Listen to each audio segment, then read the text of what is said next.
पहाड़ों और जंगलों से घिरे हुए रत्नापुर नाम का एक गांव था, जहां गौरी देवी अपनी पोती के साथ रहा करती थी।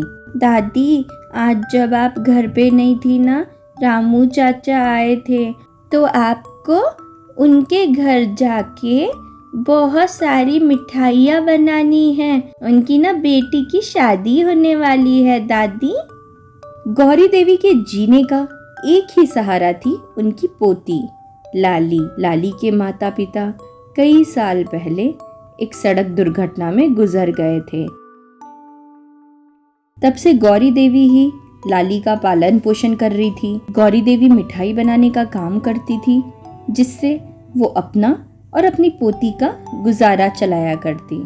दादी, आप कल जब मिठाई के लिए वहाँ जाओगे ना, आप मुझे भी साथ ले चलना।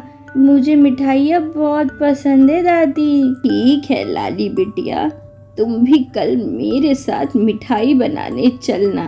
हम दोनों साथ में काम करेंगे। गांव बहुत ही ज्यादा छोटा था।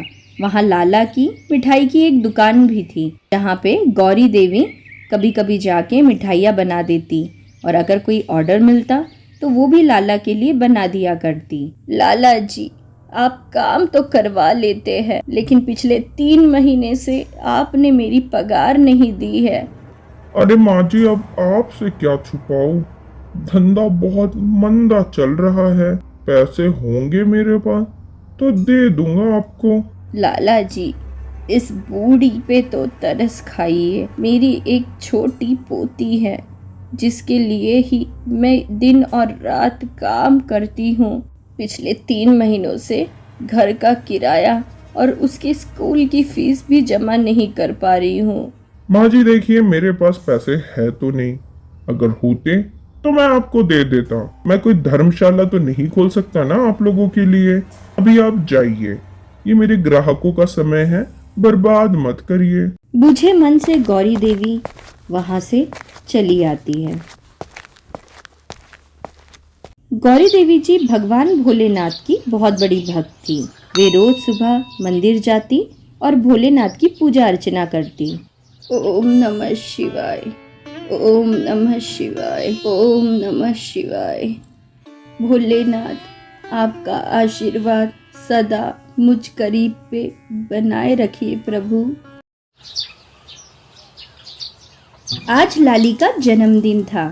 गौरी देवी सुबह से ही उसकी मन पसंदीदा जलेबियां बनाने में लगी हुई थी। जलेबियों की खुशबू से पूरा घर महक रहा था, और तभी वहाँ लाली आ जाती है। दादी माँ, वाह वाह वाह, आज मेरे पसंद की गर्मा गर्म जलेबियां बनी है।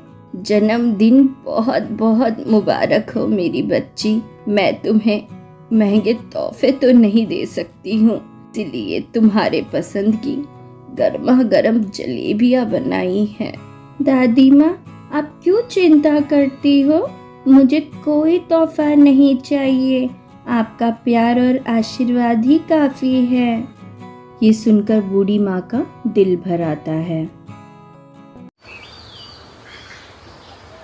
6 महीने से लाला ने बूढ़ी माँ के अब पैसे नहीं दिए थे। थक हार के गौरी देवी जी उसके पास आके कहती है, 6 महीने बीत चुके हैं लाला, लेकिन तुम हो मेरा पैसे देने के लिए राजी ही नहीं हो रहे हो। पैसे? कैसे पैसे?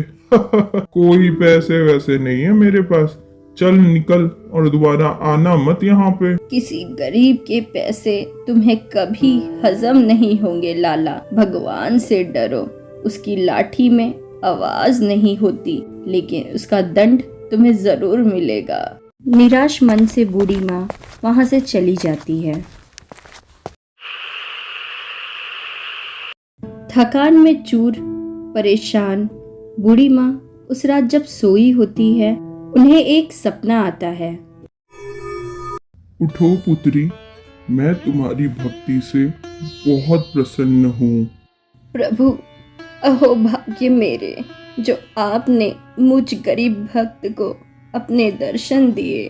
तुम्हारी भक्ति को देख मैं आशीर्वाद देता हूँ कि जो भी भोजन तुम बनाया करोगी वो कभी खत्म नहीं होगा पुत्री। तथास्तु। गौरी देवी अपनी नींद से उठ जाती है और कहती है, प्रभु ने मुझे दर्शन दिए, धन्यवाद प्रभु। प्रभु के आशीर्वाद से बूढ़ी माँ जो भी मिष्ठान बनाती वो कभी कम नहीं पड़ता। बूढ़ी माँ ने गांव के बीचों बीच किराए पर एक ठेला लगाया और वहाँ उन्होंने जलेबियाँ बेचना शुरू कर दी। वहाँ बूढ़ी माँ खड़े होकर ग्राहकों को आवाज देने लगी, जलेबी ले लो, गर्मा गर्म जलेबी। गर्मा गर्म जलेबी खाने ग्राहकों की लाइन सी लग गई और कई ग्राहक उनके दुकान पे आने लग गए। अब तो दुकान खुलते ही कई सारे ग्राहक लाइन लगा के खड़े रहा करते। वहीं दूसरी ओर लाला की दुकान में कोई नहीं आता। ये सब उस बुढ़िया की वजह से हुआ है। लगता है अब तो दुकान बंद ही करनी पड़ जाएगी मुझे। अब बूढ़ी माँ की कमाई बहुत ही अच्छी हो रही थी, जिसकी वजह से बूढ़ी माँ के पास पैसे की कोई कमी नहीं थी।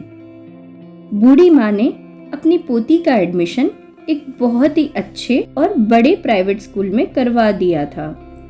प्रभु, ये आपकी ही कृपा है जो आज मेरे सारे दुख दर्द दूर हो चुके हैं प्रभु। जय भोलेनाथ। ओम नमः शिवाय।